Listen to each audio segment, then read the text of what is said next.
الادین کی ماں متعجب ہوئی کہ میرے شوہر نے اپنے کسی بھائی کا کوئی ذکر کبھی نہیں کیا جو کسی دوسرے ملک چلا گیا ہو، لیکن یہ سوچ کر خاموش ہو گئی کہ ممکن ہے کوئی بھائی ہو اور اس کا ذکر شوہر نے اتفاقاً نہ کیا ہو۔ جو اجنبی الادین سے ملا وہ در حقیقت اس کا چچا نہیں تھا، بلکہ افریقہ کا ایک جادوگر تھا۔ پرانی کتابوں کے مطالعے کے دوران اسے معلوم ہوا کہ پیکن شہر کے قریب ایک جنگل میں زمین دوز تہہ خانہ ہے جسے کسی پرانے زمانے میں مشہور جادوگر نے بنوایا تھا۔ اس میں لاتعداد خزانے کے علاوہ ایک عجیب و غریب چراغ بھی ہے جو اس جادوگر نے اپنی زندگی بھر کی محنت کے بعد تیار کیا تھا۔ اس چراغ کا موکل ایک بہت ہی طاقتور جن ہے۔ جس کے پاس وہ چراغ ہوگا، جن اسی کا تابع ہوگا اور جو کچھ اس کو حکم دیا جائے گا فوراً اس کی تعمیل کرے گا۔ اس کے ساتھ دوران مطالعہ افریقی جادوگر نے یہ بھی معلوم کیا کہ اس چراغ کو کس طرح حاصل کیا جا سکتا ہے۔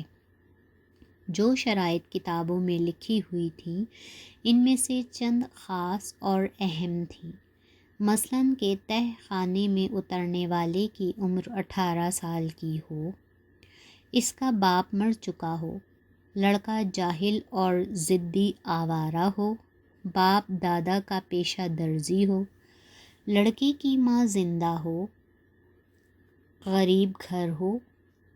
افریقی جادوگر ایک امید موہم لے کر آیا تھا، کیونکہ ان شرائط کا لڑکا ملنا آسان نہ تھا۔ چنانچہ پیکن آنے کے بعد 1 سال کی جدوجہد کے بعد اس کو الادین مل گیا تھا۔ وہ اپنے آپ کو الادین کا قریبی رشتہ دار ظاہر کر کے اس سے مطلب نکالنا چاہتا تھا۔ دوسرے روز الادین اپنے چچا کے انتظار میں گلی میں موجود تھا۔ افریقی جادوگر آ گیا۔ الادین نے اس کو سلام کیا اور اپنے گھر کی طرف لے چلا۔ راستے میں افریقی جادوگر کہنے لگا، اس وقت تو مجھے ضروری کام ہے، میں شام کو تمہارے گھر آؤں گا اور وہیں کھانا بھی کھاؤں گا، تم جاؤ۔ یہ کہہ کر پھر اس نے 5 اشرفیاں اس کے ہاتھ پر رکھ دیں اور خود واپس چلا گیا۔ الادین ماں کے پاس آیا اور اشرفیاں دے کر بتایا کہ چچا شام کو آئیں گے اور کھانا بھی کھائیں گے۔ اس کی ماں نے اس کے کھانے کا انتظام کیا اور شام ہونے سے پہلے ہی دیور کے انتظار میں بیٹھ گئی۔ جب رات ہو گئی تو الادین اپنے چچا کی تلاش کو جانے ہی والا تھا کہ اس نے دروازے پر دستک سنی۔ الادین نے بڑھ کر کواڑ کھولا تو افریقی جادوگر کچھ مٹھائی اور پھل لے کر اندر داخل ہوا۔ پہلے اس نے بھاوج کی خیریت دریافت کی، پھر اپنے بھائی کو یاد کر کے آپ دیدہ ہو گیا اور دیر تک اس کے اوصاف بیان کرتا رہا۔ اس کے بعد دسترخوان چنا گیا۔ افریقی جادوگر اور الادین نے بیٹھ کر بااطمینان کھانا کھایا۔ اس عرصے میں جادوگر اپنے سفر کی دلچسپ کہانیاں سناتا رہا، پھر بھاوج سے مخاطب ہو کر کہنے لگا کہ الادین کیا کر رہا ہے؟ اس غریب نے رو رو کر کہا کہ میں نے اس کو بہت سمجھایا، اس کے والد بھی سمجھاتے سمجھاتے مر گئے، لیکن یہ کسی کی نہیں سنتا، تمام دن گلیوں بازاروں میں آوارہ پھرتا رہتا ہے۔ افریقی جادوگر الادین کے گھر میں، تم بھی اس کے باپ کے برابر ہو، کچھ نصیحت کرو، ممکن ہے اس کی حالت سنبھل جائے۔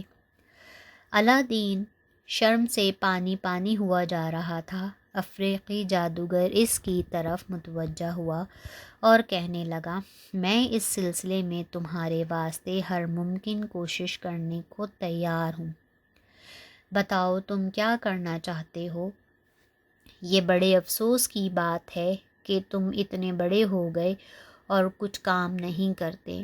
میری رائے ہے کہ تم بازاری کی دکان کر لو، جتنے روپے کی ضرورت ہوگی میں دے دوں گا، بلکہ میں تم سے ملنے آؤں گا، تمہارے لیے بازار میں دکان بھی دیکھتا آؤں گا، اگر مناسب کرائے پر دکان مل گئی تو بہتر ہے، ورنہ میں تمہارے لیے ایک دکان خرید لوں گا، پھر اطمینان سے اپنا کام کرنا۔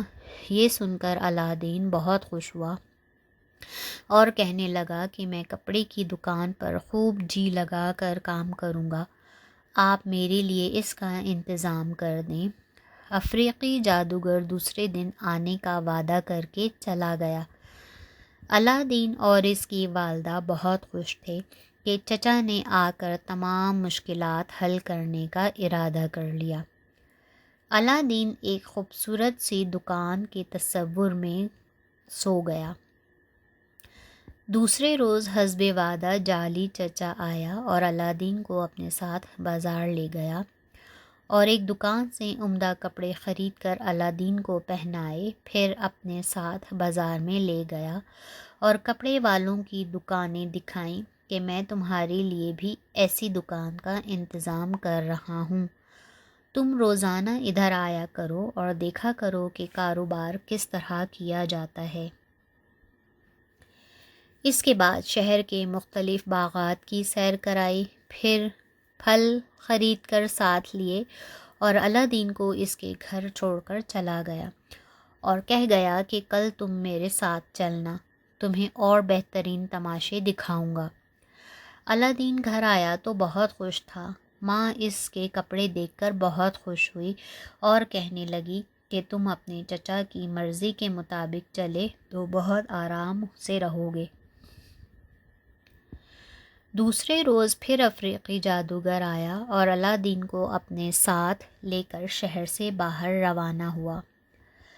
چلتے چلتے الادین تھک گیا تو کہنے لگا کہ چچا کہاں تک چلو گے؟ میں تو بالکل تھک گیا ہوں۔ جادوگر نے کہا تھوڑی دور اور جانا ہے، پھر واپس آ جائیں گے، اور کچھ پھل وغیرہ الادین کو دیے اور باتوں سے بہلاتا ہوا کچھ اور دور لے گیا، حتیٰ کہ وہاں جا پہنچا جہاں کام تھا۔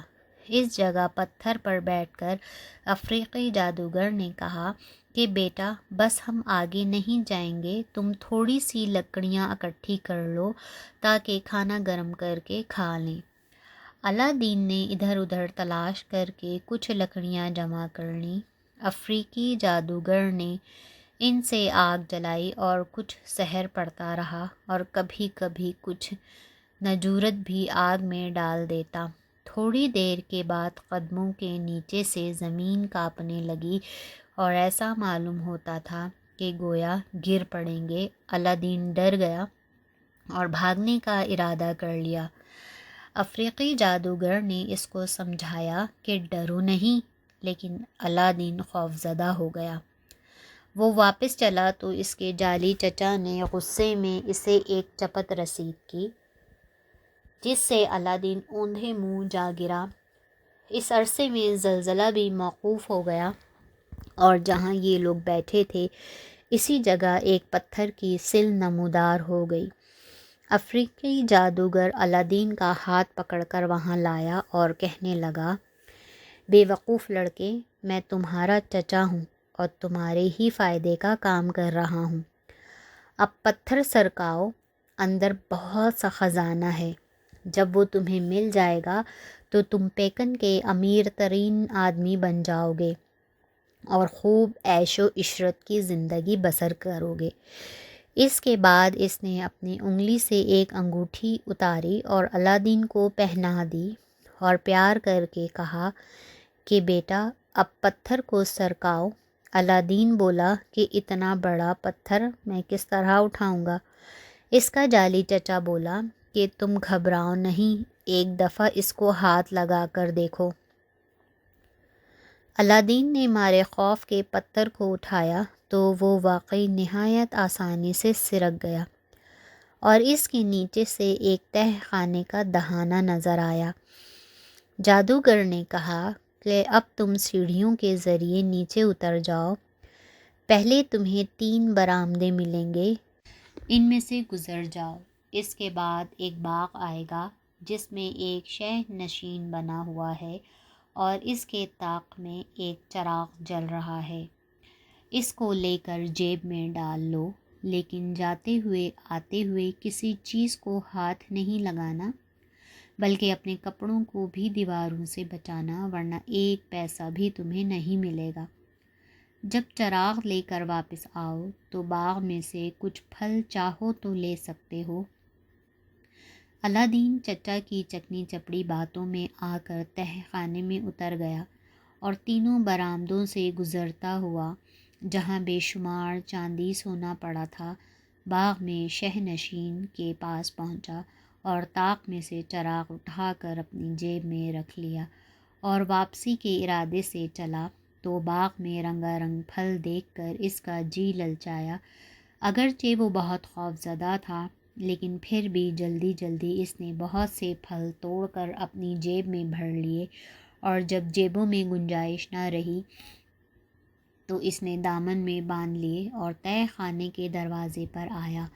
افریقی جادوگر اسے دیکھ کر بہت خوش ہوا اور کہنے لگا، بیٹا تم نے میدان مار لیا، اب تم پیکن کے سب سے امیر رئیس بن جاؤ گے۔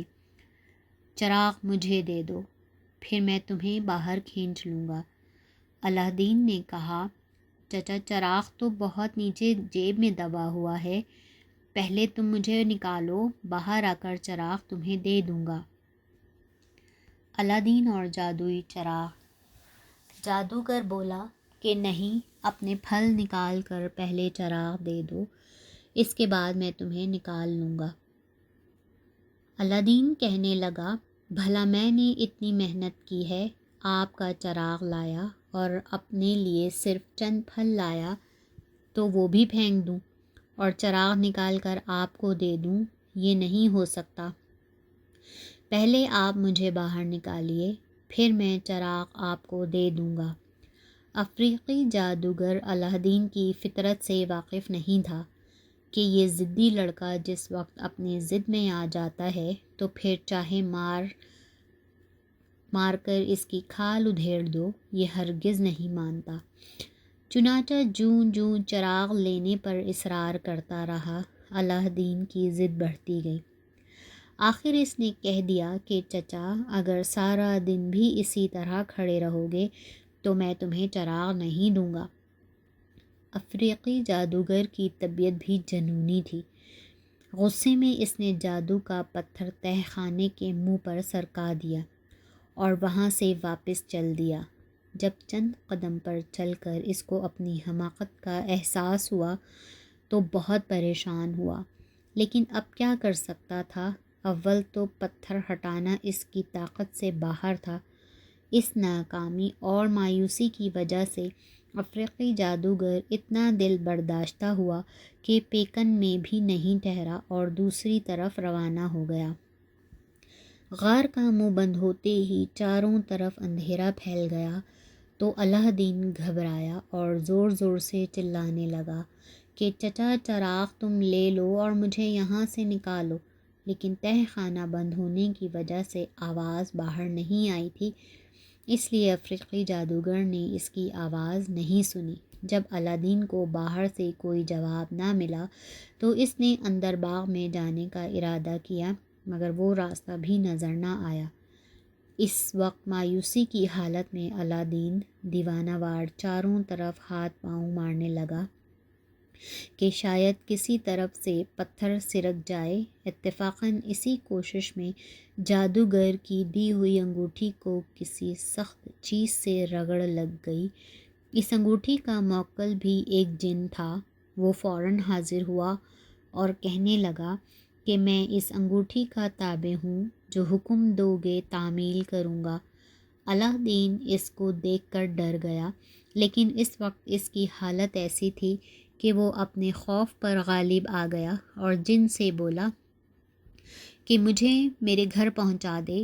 آنکھ جھپکتے ہی اللہ دین نے اپنے آپ کو اپنے گھر کے سامنے پایا۔ خود پریشانی سے اس کے حواس خراب ہو رہے تھے۔ گرتا پڑتا گھر پہنچا اور خاموشی سے لیٹ گیا۔ کچھ دیر کے بعد جب اس کی طبیعت ٹھکانے آئی تو اس نے ماں سے کھانا مانگا اور روٹی کھا کر سو گیا۔ جب دیر کے بعد بیدار ہوا تو اس نے سب واقعہ ماں کو سنایا اور چچا کی بدسلوکی پر اس کو برا بھلا کہتا رہا۔ شام کو اس نے جب کھانے کو پوچھا تو ماں کہنے لگی کہ بیٹا اس وقت گھر میں کچھ نہیں ہے، کہو تو کوئی برتن وغیرہ بیچ کر روٹی لا دوں۔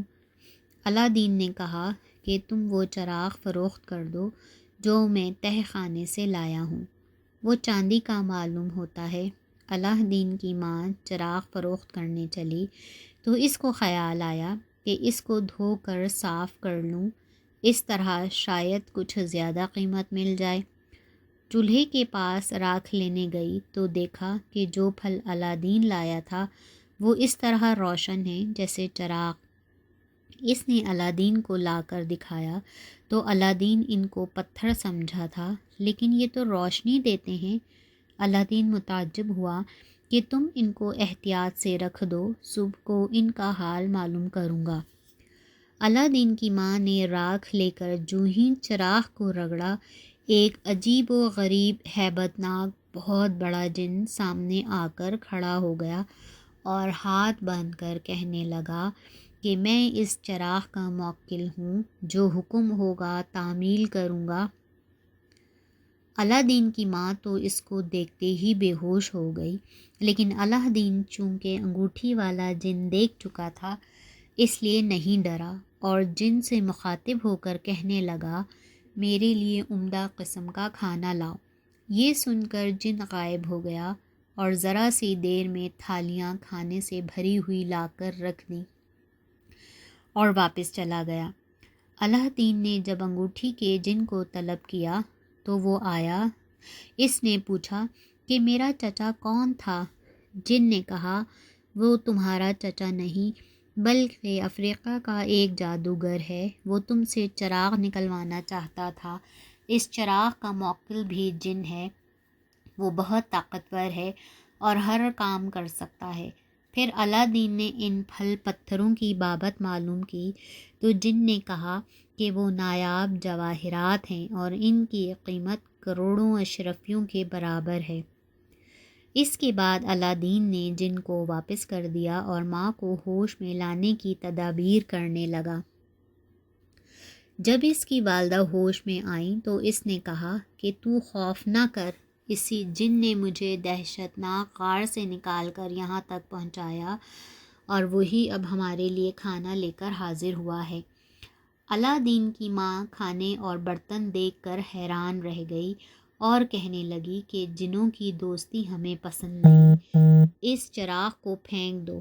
علاء الدین نے کہا اماں جان، یہ چراغ اور انگوٹھی ہمیں بہت کام دیں گے اور میں نے انگوٹھی کے موکل سے سارا واقعہ سنا ہے، وہ کہتا ہے کہ وہ ایک اجنبی شخص ہے، تمہارا چچا نہیں بلکہ افریقہ کا ایک جادوگر ہے اور افریقہ سے چین صرف اس چراغ کے حصول کے لیے آیا تھا جو خوش قسمتی سے مجھے مل گیا۔ اگلے دن علاء الدین نے ان برتنوں میں سے جن کھانا لایا تھا ایک تشتری جو کہ چاندی کی تھی بازار میں فروخت کیا۔ وہ یہودی دکاندار بڑا مکار اور دغا باز تھا، وہ اس تشتری کی قیمت سے بخوبی واقف تھا۔ علاء الدین کو اس کی قدر و قیمت معلوم نہ تھی، اس لیے وہ ایک اشرفی لے کر چلا گیا اور اسی طرح تمام برتن وقتاً فوقتاً بیچ ڈالے۔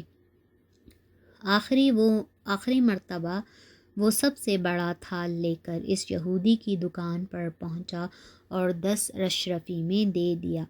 جب اچھا کھا اور نے پہننے کو ملنے لگا تو اس کی قدرتی ذہانت بھی چمک اٹھی۔ علاء الدین کا تشتری بیچنا۔ بازار میں ہر چیز کا نرخ دریافت کرتا، بھلی بری ہر چیز کی تمیز ہونے لگی تھی۔ وہ جوہری بازار میں جاتا اور جواہرات کی چمک دمک دیکھتا، قیمتیں سنتا